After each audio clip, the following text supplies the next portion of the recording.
California ਦੇ ਵਿੱਚ ਇੱਕ ਇਨਵੇਸਿਵ ਫਰੂਟ ਫਲਾਈ ਜਿਹੜੀ ਆ ਉਹ ਬਹੁਤ ਜ਼ਿਆਦਾ ਫੈਲ ਰਹੀ ਸੀ।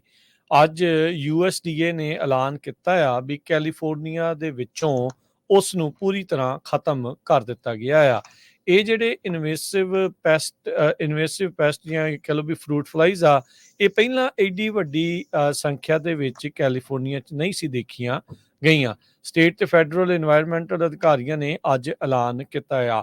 USDA US department of agriculture ਤੇ California department of food and agriculture, ਇਹਨਾਂ ਨੇ 2023 ਦੇ ਵਿੱਚ ਕਈ ਥਾਵਾਂ ਦੇ ਉੱਤੇ ਕੁਆਰੰਟੀਨ ਵੀ ਜਿਹੜਾ ਉਹ ਕਰ ਦਿੱਤਾ ਸੀ। ਕਹਿੰਦੇ ਵੀ ਕਈ ਤਰੀਕੇ ਦੀਆਂ ਸੈਂਕੜੇ ਹੀ ਕ੍ਰੌਪਸ ਨੂੰ ਇਹ ਨੁਕਸਾਨ ਜਿਹੜੀਆਂ ਆ ਉਹ ਪਹੁੰਚਾ ਰਹੀਆਂ ਸੀ।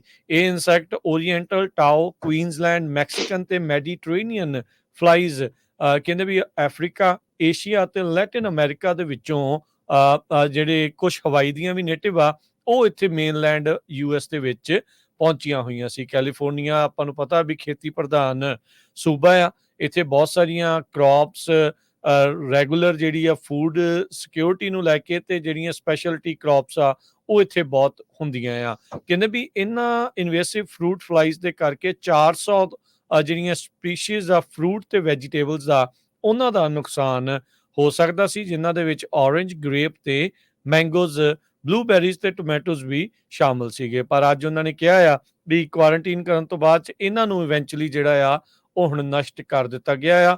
ਕਾਂਟਰਾ Costa, Los Angeles, Orange, Sacramento, San Bernardino, Santa Clara, San Diego, Riverside ਤੇ ਵੈਂਚੂਰਾ ਕਾਉਂਟੀਜ਼ ਦੇ ਵਿੱਚ ਜਿਹੜੀਆਂ ਲਾਈਆਂ ਗਈਆਂ ਸੀ ਕੁਆਰੰਟੀਨਸ, ਉਹਨਾਂ ਨੂੰ ਫਾਈਨਲੀ ਹੁਣ ਉੱਥੋਂ ਲਿਫਟ ਕਰ ਦਿੱਤਾ ਗਿਆ ਆ।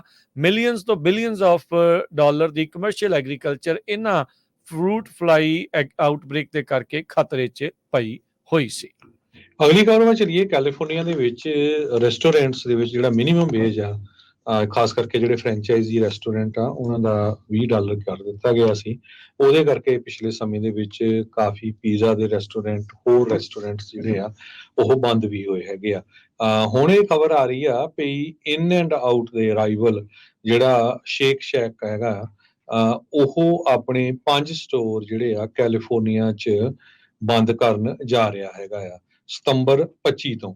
ਤੇ ਸ਼ੇਕ ਸ਼ੈਕ ਇੱਕ ਬਿਗ ਐਪਲ ਵੇਸਟ ਕੰਪੀਟੀਟਰ ਜੋ ਇਨ ਐਂਡ ਆਊਟ ਦਾ ਆ, ਸਮੈਸ਼ ਬਰਗਰ, ਕ੍ਰਿੰਕਲ ਕੱਟ ਫਰਾਈਜ਼, ਮਿਲਕ ਸ਼ੇਕਸ ਇਹ ਬਣਾਉਂਦੇ ਹੈਗੇ ਆ।